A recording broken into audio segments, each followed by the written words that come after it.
tidak semudah membalik telapak tangan katanya.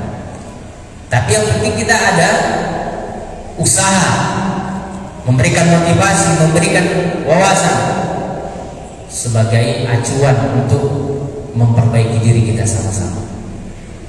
Teman-teman sekalian rahimani wa rahimakumullah taala jami'an.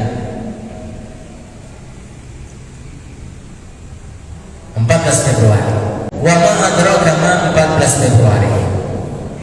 Ya, kalau di ayat kan Al-Qari'ah. Mal Qari'ah wa ma adraka mal Qari'ah. Nah, kita enggak apa-apa pakai istilah itu. Wa ma adraka ma 14 Februari. Ada apa dengan 14 Februari? Teman-teman sekalian rahimani wa rahimakumullah taala jami'an. Tentunya ini sudah saya katakan tadi bukan fenomena asing di tengah-tengah kita, tapi ini hanya untuk menjadi ajang merefresh ya ingatan kita tentang 14 Februari, bahwa di dalamnya ada hiruk pikuk yang tidak sehat, tidak baik bagi kaum muslimin, khususnya para generasi muda. Di tanggal 14 ini sebelumnya sudah banyak slogan-slogan, syiar-syiar menyemarakkan untuk merayakan Valentine's itu yang bertajuk kasih sayang. Mulai muncul di Eropa, di Amerika, kemudian di berbagai negara di bumi ini, sampai juga akhirnya di Indonesia. Dampaknya itu, teman-teman sekalian rahimani wa rahimakumullah taala jami'an, miris ya. Kenapa miris? Kita dulu cuma bisa melihat umat Islam ini, pemuda-pemudinya, bahkan tante-tante, om-om yang merasa muda juga terjerumus dalam perayaan Valentine ini ya. Miris tidak? Tapi kita harus punya visi. Anfusakum wa ahlikum nar.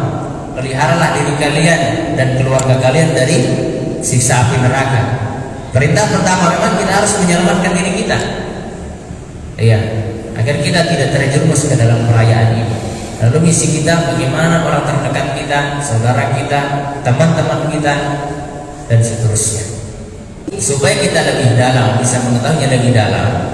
Dan kita mengetahui ini bukan untuk kita terjerumus ke dalamnya, tapi justru supaya kita terhindar daripada jebakan-jebakannya. Ya. Lanjut, asal muasal Valentine's Day. Jadi teman-teman sekalian, ada beberapa peristiwa yang melatar belakangi perayaan Valentine's Day ini. Awal mulanya adalah seorang pemuda, dia bernama Valentine. Seorang pemuda, dia bernama Valentine. Dan dia ini adalah seorang pendeta muda yang beragama Kristen di Romawi. Setelah itu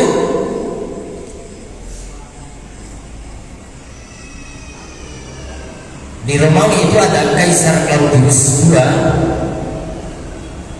membuat aturan agar pemuda-pemuda itu tidak nikah muda,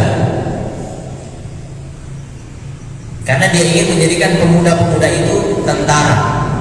Karena kalau pemuda ini jadi tentara hebat, ya kuat, tangkas, dan berbeda keadaannya kalau dia sudah menikah.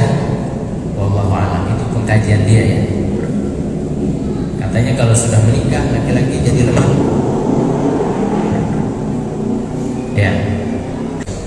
Tapi Valentine ini melanggar. Ya, dia nikah. Karena dia melanggar, akhirnya dia dijebloskan ke penjara.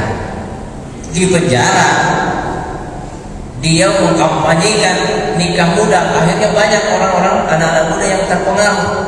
Ya, terpengaruh. Karena Kaisar merasa itu berbahaya, dia punya pengaruh karena dia seorang pendeta, akhirnya dihukum mati tanpa proses hukum di tahun 299 Masehi. Nah, maka kematian Valentine ini dijadikan tajuk sebagai slogan keberanian, kekuatan, dan lain sebagainya. Sehingga saat Valentine tadi ini digelati sebagai orang soleh, ya, sebagai orang soleh yang berjuang memperjuangkan cinta, istilahnya gitu ya. Nah, maka dia diberi gelar Saint atau Santo, atau kalau disingkat ST Valentine. Berikutnya, maka seorang Paus Gelasius di tahun 469 melihat peluang ini, karena dia merasa sulit mungkin pada saat itu mengajak orang ke gereja. Akhirnya dia ingat ada peristiwa Valentine, kematian Valentine tadi yang diagung-agungkan oleh manusia pada saat itu, khususnya anak-anak muda. Maka dia gunakan kesempatan ini, dia buat perayaan upacara di gereja untuk mengajak orang-orang masuk ke gereja, yang akhirnya diresmikan sebagai perayaan merayakan Valentine's Day. Kurang lebih seperti itu. Maka kalau kita lihat teman-teman sekalian, sumbernya berbeda-beda. Kalau kita coba baca sumber latar belakang Valentine's Day ini berbeda-beda. Di Inggris beda versinya dan lain sebagainya.